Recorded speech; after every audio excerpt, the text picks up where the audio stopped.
자, 2023년 9월에 시행됐던 고1 학력평가 독서 지문입니다. 현대회화의 추상성, 예술과 현실의 관계 지문인데요. 가지문과 나지문으로 나와 있어요. 자, 본문을 한번 볼까요? 자, 이 지문도 마찬가지로 문단별의 내용하고 어휘들 꼭 중요하니까 정리하고 중요한 문장들 체크를 하면서 쌤이랑 같이 한번 읽어봅시다. 세계는 그것을 대면한 각 인식 주체들에 의해 다양하게 드러난다.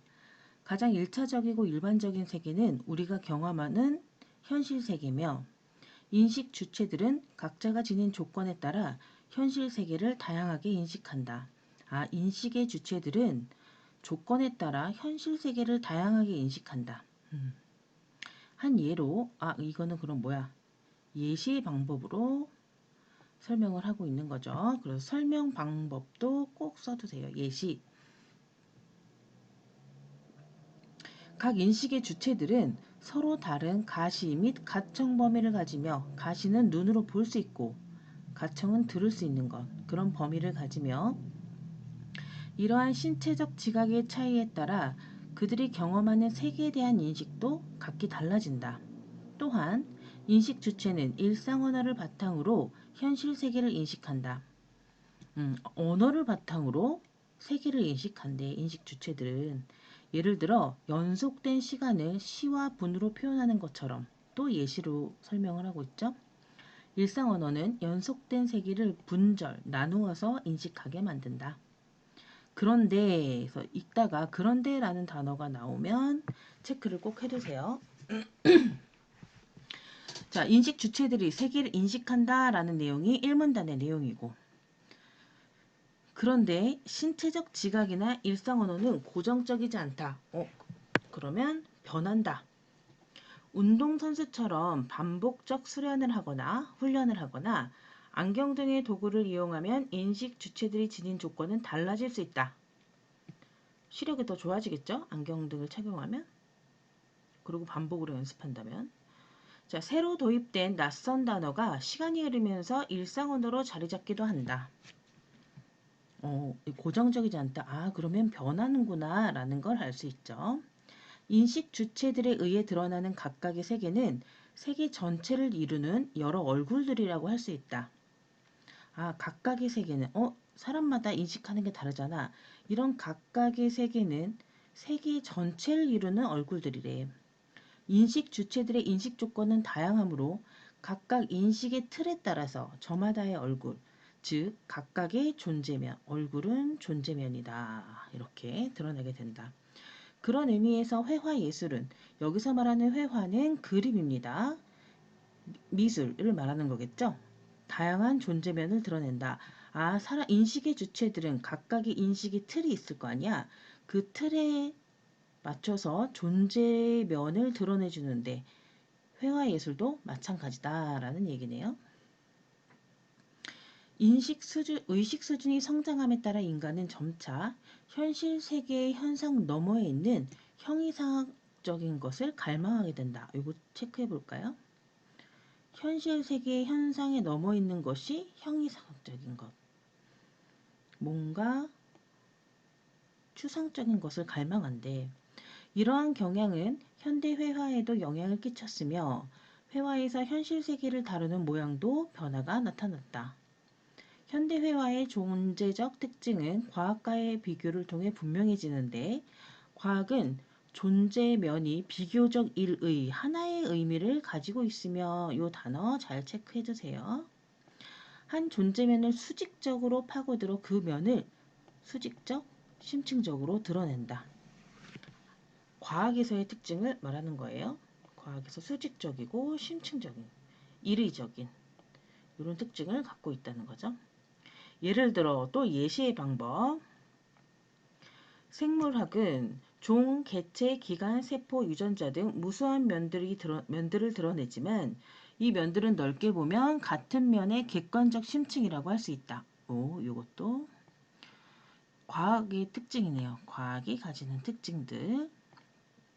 그러나 현대회화는 여러 존재를 어떻게 드러내는데, 이걸 볼까? 현대회화에서는 여러 존재들을 수평적으로 드러낸다. 예를 들어 입체주의나 표현주의 회화를 보면 하나의 그림 위에 일상의 현실 세계와 상상에 의한 가능 세계가 혼합하여 존재한다 라는 것을 알 수 있다.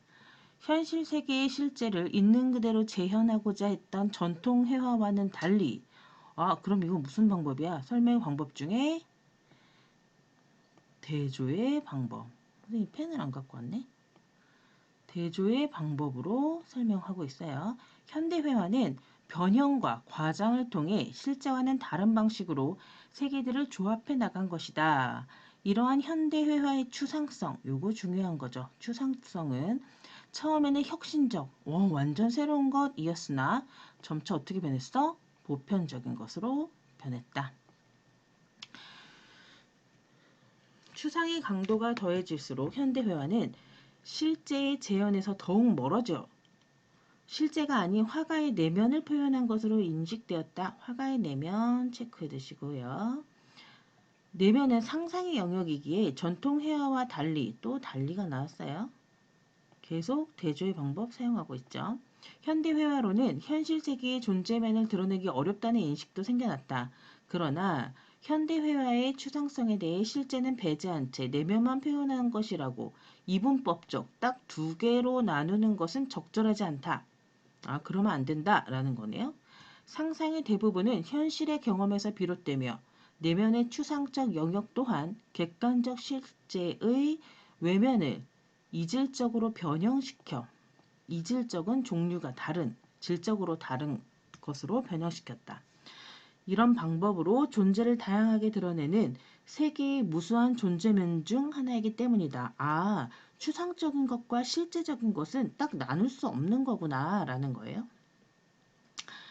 회화를 통해 접하는 다양한 가능 세계와의 만남은 우리 현실 세계에 더 가까이 가게 해준다. 가능 세계의 만남에 우리를 현실 세계로 더 가까이 해주는 긍정적인 기능이 있다라는 내용입니다. 자, 나지문을 볼까요? 회화, 아까 회화는 뭐라 그랬어? 그림이라 그랬죠? 캔버스 위에 물감으로 색과 형태를 드러낸 가시적, 이건 무슨 뜻이야? 눈으로 볼 수 있는 존재지만 회화의 의미가 창작자의 주관이나 감상자의 주관에 따라 다양하게 형성된다는 점에서 비가시적 존재이기도 하다. 가시적인 면도 있지만 비가시적인 면도 있어. 두 개의 성격이 다 들어있어 라는 거죠. 이렇듯 나오면 바로 연결이 되겠죠. 이렇듯 회화는 가시적인 동시에 비가시적인 독특한 존재 방식을 갖는다. 전통 회화는 회화의 가시적 속성을 통해 객관적 세계의 외면을 사실적으로 재현하는 데 주목했다. 가시적, 눈으로 보이는 속성을 통해서 객관적 세계의 외부의 면을 사실적으로 그냥 드러내는 데 주목했었어. 이에 반해 현대회화는 대조의 방법이죠. 현대그림은 회화의 가시적 속성을 통해 화자의 비가시적인 내면을 드러내는 데 치중하고 있어. 얘는 사실적으로 나타내는 데 주목했다면 얘는 내면을 드러내는 데 치중하고 있다. 현대회화는 화가들이 자신만의 관념적 세계, 관념적은 무슨 뜻이야? 추상적 같은 뜻이죠. 자신만의 추상적인 세계를 눈에 보이게 만든 결과물로서 회화 속에서 객관적인 실제는 주관화된다. 이거 중요한 것 같은데요. 자, 회화 속에서 객관적인 실제는 주관화된대. 객관과 주관 다 알고 있죠? 객관은 누가 봐도 옳은 것, 주관은 내 안에서 주관적인 생각 이렇게 얘기하죠. 근데 이렇게 된대. 화가들이 객관적인 실제가 주관적으로 표현된다는 거죠. 무슨 말이냐면 현대 회화의 화가들은 현실에서 목격하는 일상의 모습이 비대칭적이고 혼란스럽더라도 임의로 자기 마음대로 대칭을 만들거나 현실을 조작하는 등의 방법으로 비현실적 허구를 표현해내고자 했다. 비현실적 허구를 표현하려고 했대요. 이렇게 예술을 통해 현실이 추상화되는 과정에서 예술은 객관적 현실로부터 점점 멀어져가는 모습을 보였다. 이러한 이것을 예술과 현실의 분리라고 했대요. 이런 예술과 현실의 분리는 그림뿐만이 아니라 음악에서도 나타난다. 음악에 사용되는 음은 현실의 무한한 소리 중에 극히 일부며 일상에서 들을 수 있는 일반적인 소리와 달리 균질적이고 세련되며 인위적인 배열을 따른다. 음악에서 사용된 음은 이런 특징을 갖고 있대. 이렇게 음악도 일상 현실과 거리를 두며 그 정체성을 확보해 왔다. 그런데 이러한 예술의 흐름에 대항하여 반대되는 걸 말하죠. 대항은 새로운 시도를 하는 예술가들도 있었어. 이것도 여러 가지 예술가들의 예를 들어서 설명하고 있죠. 화가이자 음악가였던 루솔로는 일상 현실의 기계 소리를 소음이 아닌 음악적 표현 대상으로 삼아 소음 기계를 악기로 만들었고, 작곡가 바레즈는 분절된 나누어진 몇 개의 음만을 표현할 수 있는 일반적 악기와 달리 사이렌이 음과 음 사이에 분절되지 않은 무한한 음을 낼 수 있는 일상적 사물이라는 점에 주목하여 사이렌을 음악으로 표현했대.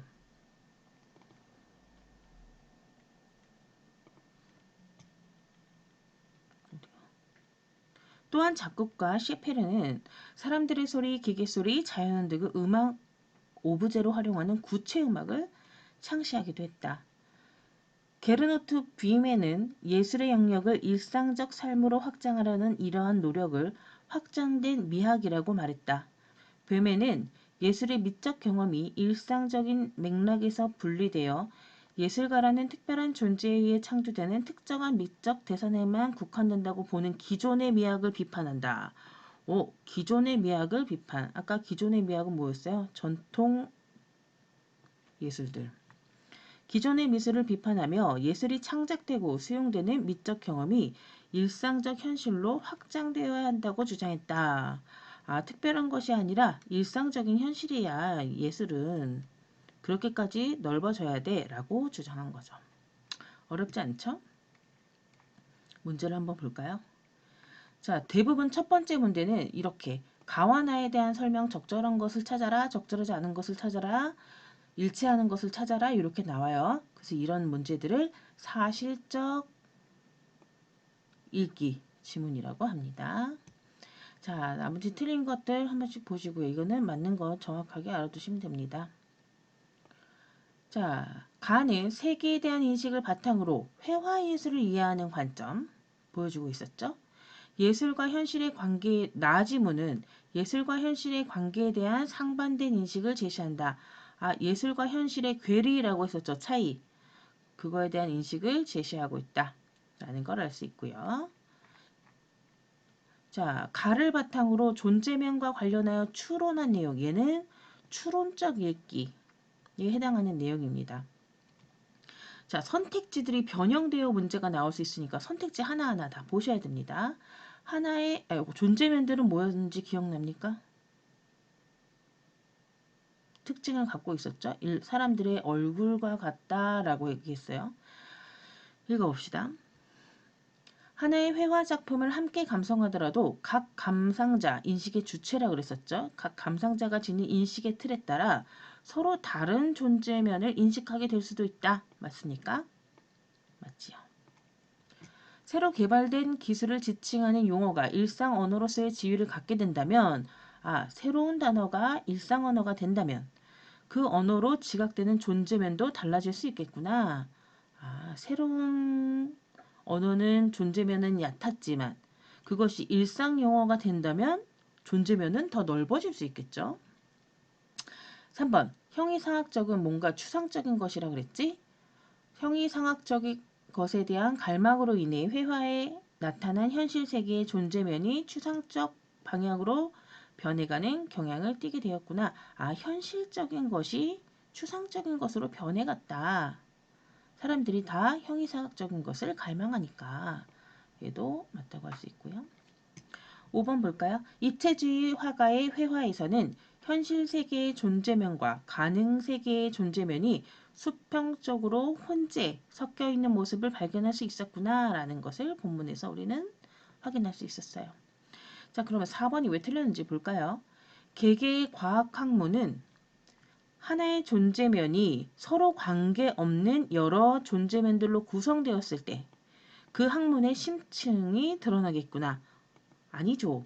관련이 없는 게 아니라 관련이 있는, 유사성이 있는 여러 존재면으로 구성되어야 그 학문의 심층이 드러나게 됩니다. 어렵지 않죠? 이 두 문제는. 다음 문제. 가와 나를 바탕으로 기억 니은을 비교한 내용. 회화들을 비교한 내용으로 적절한 것은? 자, 적절한 거 볼까요? 니은은 기억과 달리 현실 세계의 객관적 외면을 의도적으로 변형시킴으로써 현실 세계의 얼굴을 다양하게 드러낼 수 있다. 현대 회화가 전통 회화와는 달리 전통 회화와 차이점 얘기했었죠. 현실 세계의 객관적 외면을 주관적으로 변형시켰다 그랬어요. 그러면 현실 세계의 얼굴들이 존재면들이 다양하게 나타난다라고 얘기했었죠. 자, 24번은 3점짜리 문제인데 이렇게 보기 지문이 나와 있는 것은 배점이 높을 수가 있어요. 이런 문제는 조금 어려울 수 있으니까 보기의 내용이 완벽하게 이해되면 문제 풀기가 좀 쉬워질 거예요. 한 의과대학에서 구스타프 클림트의 대표적 표현주의 작품인 키스에 대한 연구 결과를 발표했다. 이 작품을 본 적 있는 사람, 우리 학원에도 이 작품을 색칠해 놓은 거, 선생님이 색칠해 놓은 거 있는데 선생님이 가장 좋아하는 화가입니다.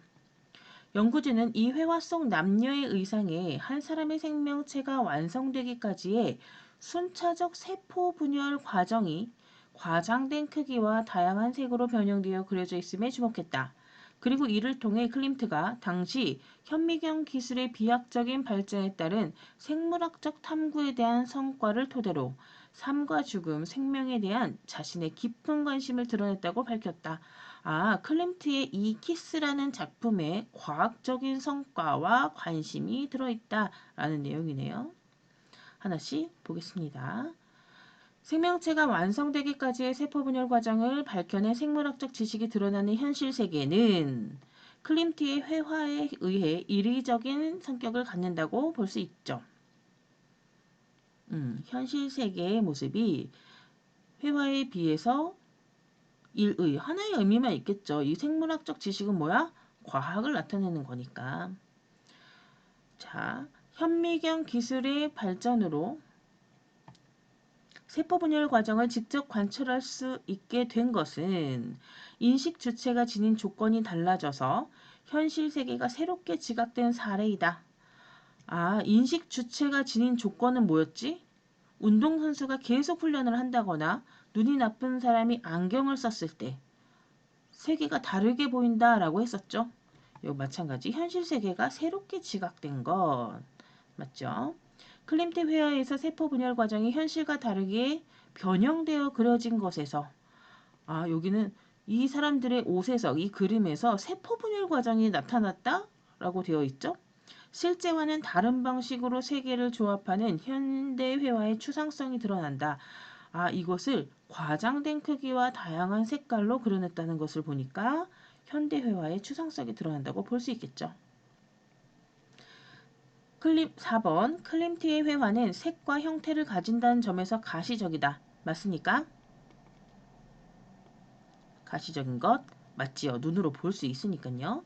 세포 분열 과정이라는 생물학적 탐구를 다루고 있다는 점에서는 비가시적 속성을 가지고 있다고 볼 수 있겠군.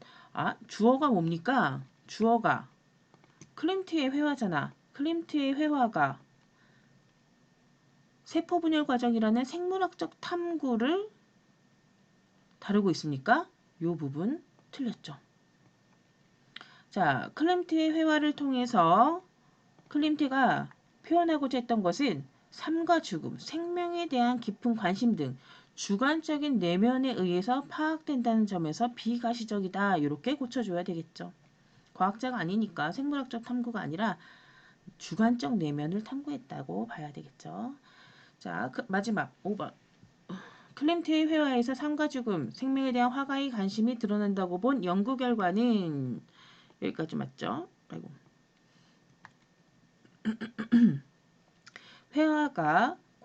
화가의 관념적 세계를 표현한 결과라는 인식이 반영됐다. 관념적 세계?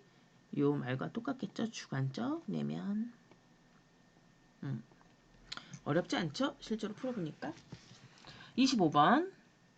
가와 관련하여 나에 언급된 인물들에 대해 파악한 내용으로 적절하지 않은 것은 현대 회화가들은 일상의 비대칭성과 혼란스러움을 조작하여 그린 예술작품을 통해서 현실을 비현실적으로 추상화하려고 했어. 일상적인 것을 예술작품을 통해서 비현실적인 것으로 만들자라고 했대요. 그걸 추상화로 만들었죠. 자, 루솔로라는 사람은 일상의 기계 소음에서 음악에 사용되는 음의 인위적인 배열을 추구함으로써 예술과 현실의 대립을 예술과 현실이 대립한다고 안 나왔는데요. 기존 음악이 객관적 현실에서 점차 멀어지는